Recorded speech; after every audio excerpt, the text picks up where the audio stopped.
আসসালামু আলাইকুম প্রিয় দর্শক, আপনাদেরকে শুভেচ্ছা সহ আমন্ত্রণ জানাচ্ছি বাংলাভিউ সংবাদে। সাথে আছি আমি সাকলিন হক। প্রথমেই শিরোনাম। করোনা ভাইরাস আক্রান্ত সন্দেহে সিলেটের শহীদ শামসুদ্দিন আহমদ হাসপাতালের আইসোলেশনে থাকা যুক্তরাজ্য ফেরত নারীর মৃত্যু, হাসপাতালের কোয়ারেন্টাইনে ৩ স্বজন। করোনার ভ্যাকসিন আবিষ্কার, ৬ দিনে রোগী সুস্থ হওয়ার দাবি ৩ দেশের গবেষকদের। করোনা পরিস্থিতিতে সোমবার থেকে সিলেটের সকল মার্কেট বন্ধ ঘোষণা। কোভিড-19-এ দেশে আরও ৩ জন আক্রান্ত, এ নিয়ে আক্রান্তের সংখ্যা ২৭। করোনা পরিস্থিতিতে সিলেটে ঘরে বসে ব্যাংক ফোনের অ্যাপসে বিল পরিশোধের আহ্বান বিদ্যুৎ বিভাগের।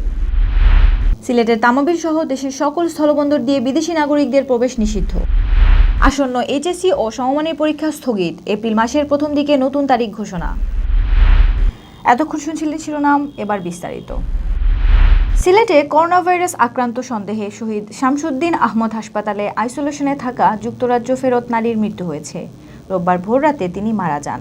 আইইডিসিআর-এর প্রটোকল অনুযায়ী দুপুরে হযরত মানিক পীর রহমতুল্লাহ আলাইহের কবরস্থানে তাকে দাফন করা হয়।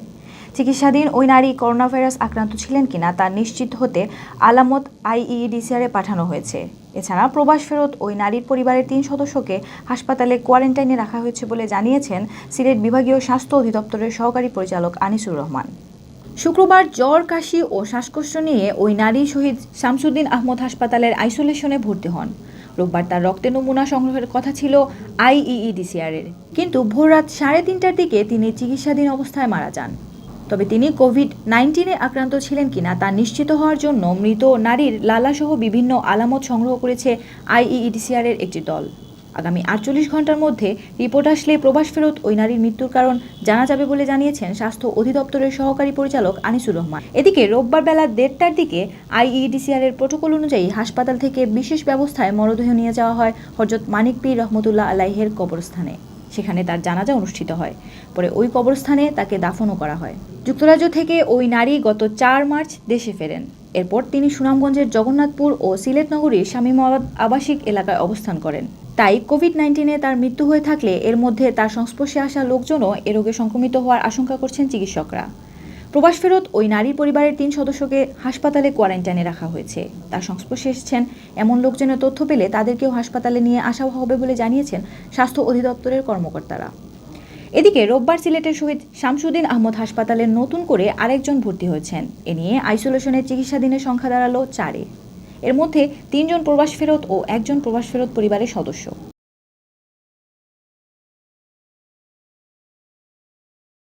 ৬ দিনে সম্পূর্ণ সেরে উঠছে করোনা ভাইরাস আক্রান্ত রোগী। এ ওষুধের এমনই মহিমা। চীন, অস্ট্রেলিয়া ও ফ্রান্সের গবেষকদের ৩টি গবেষণায় এই ওষুধের কার্যকারিতা প্রমাণ হয়েছে বলেও দাবি করা হচ্ছে। এর আগে মার্কিন প্রেসিডেন্ট ডোনাল্ড ট্রাম্পও দাবি করেছিলেন তার দেশের গবেষকরা ম্যালেরিয়ার পুরনো ওষুধ দিয়ে করোনা আক্রান্ত রোগীকে সারিয়ে তোলার পরীক্ষা চালিয়েছেন, আর সেই পরীক্ষায় আশার আলো দেখা দিয়েছে। তবে বেশ কিছু দেশের গবেষকরা বলছেন করোনা ভাইরাসের টিকা আবিষ্কারে এখনও ১২ থেকে ১৮ মাস সময় লাগবে। চীন, অস্ট্রেলিয়া ও ফ্রান্সের গবেষকদের ৩টি গবেষণায় হাইড্রোক্লোরোকুইন এবং এজিথ্রোমাইসিন একসঙ্গে করোনা আক্রান্ত রোগীর শরীরে প্রয়োগ করা হয়েছে, আর এই মিশ্রণ করোনার বিরুদ্ধে কার্যকরী হয়েছে বলেও দাবি করছেন গবেষকরা। মার্কিন সেনাবাহিনীর সাবেক ফ্লাইট সার্জন মার্ক গ্রিন বলেছেন, ম্যালেরিয়া রোগীকে আগে ক্লোরোকুইন দেওয়া হতো, যার নতুন ভার্সন হাইড্রোক্সি ক্লোরোকুইন। এই ওষুধ করোনার মোকাবেলায় কার্যকরী ভূমিকা নিচ্ছে। তবে এখনও বেশ কিছু পরীক্ষার প্রয়োজন। আমরা এই ওষুধ রোগীর উপর প্রয়োগ করেছি। ৬ দিনে আক্রান্ত ব্যক্তি সুস্থ হচ্ছেন। করোনা ভাইরাস থেকে সিলেটের মানুষকে বাঁচাতে সিলেট নগরীর সকল মার্কেট বন্ধের ঘোষণা দিয়েছেন ব্যবসায়ীরা। সোমবার থেকে আগামী শুক্রবার পর্যন্ত ৫ দিন নগরীর সকল মার্কেট বন্ধ রাখার সিদ্ধান্ত নিয়েছেন তারা। এর আগে করোনা ভাইরাস রোধে মার্কেট বন্ধ রাখতে ব্যবসায়ীদের প্রতি অনুরোধ জানিয়েছিলেন সিলেট সিটি কর্পোরেশনের মেয়র আরিফুল হক চৌধুরী। তার অনুরোধের প্রেক্ষিতে এই সিদ্ধান্ত নেন ব্যবসায়ীরা। সিলেট মহানগর ব্যবসায়ী কল্যাণ পরিষদের সভাপতি আব্দুর রহমান রিপন জানান, মেয়রের আহ্বানে সাড়া দিয়ে সোমবার থেকে আগামী ৫ দিন নগরীর সকল মার্কেট বন্ধ রাখার সিদ্ধান্ত নেওয়া হয়েছে। পরিস্থিতির অবনতি না হলে শনিবার থেকে ফের মার্কেটগুলো খুলবে।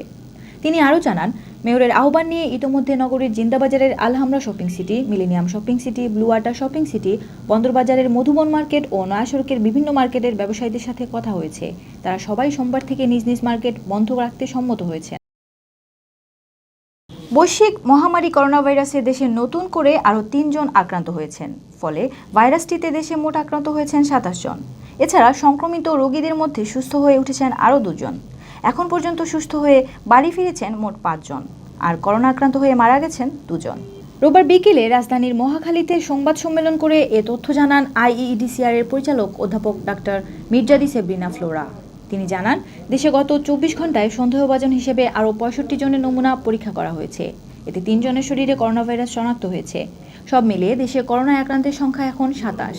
এছাড়া আগে আক্রান্তদের মধ্যে 3 জন সুস্থ হয়ে বাড়ি ফিরেছিলেন। এবার নতুন করে আরও 2 জন সুস্থ হয়েছেন, ফলে মোট 5 জন সুস্থ হলেন। ডাক্তার মির্জাদি সেব্রিনা ফ্লোরা বলেন, নতুন যে 3 জন আক্রান্ত হয়েছেন তাদের মধ্যে 1 জন নারী ও 2 জন পুরুষ। 2 জন বাইরে থেকে এসেছেন, অপরজন আরেক অসুস্থ রোগীর সংস্পর্শে থেকে আক্রান্ত হয়েছেন।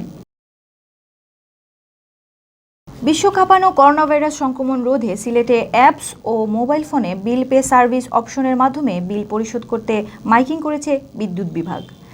বিদ্যুৎ বিক্রয় ও বিতরণ বিভাগ 2 এর পক্ষ থেকে সিলেট মহানগরের বিভিন্ন এলাকায় এই নির্দেশনা দিয়ে মাইকিং করা হয়। মাইকিংকালে করোনা ভাইরাস সংক্রমণ রোধে জনসমাগম এড়াতে গ্রাহকদের বিকাশ রকেট ও নগদসহ বিভিন্ন অ্যাপসে ও গ্রামীণ ফোনের বিল পে সার্ভিসের মাধ্যমে বিদ্যুৎ বিল পরিশোধের অনুরোধ জানানো হয়। করোনা ভাইরাস রোধে সিলেটের তামাবিল সহ দেশের সকল স্থলবন্দর দিয়ে বিদেশি নাগরিকদের প্রবেশ নিষিদ্ধ করেছে সরকার। স্বরাষ্ট্র মন্ত্রণালয়ের সেবা বিভাগ থেকে ইতোমধ্যে এ বিষয়ে একটি নির্দেশনা পুলিশের বিশেষ শাখার অতিরিক্ত মহাপুলিশ পরিদর্শকের কাছে পাঠানো হয়। রোববার থেকে এই নির্দেশনা কার্যকর হয়েছে। নির্দেশনায় বলা হয়েছে, সাম্প্রতিক সময়ে বিশ্বের বিভিন্ন দেশে প্রাণঘাতী করোনা ভাইরাস মহামারী আকারে দেখা দিয়েছে।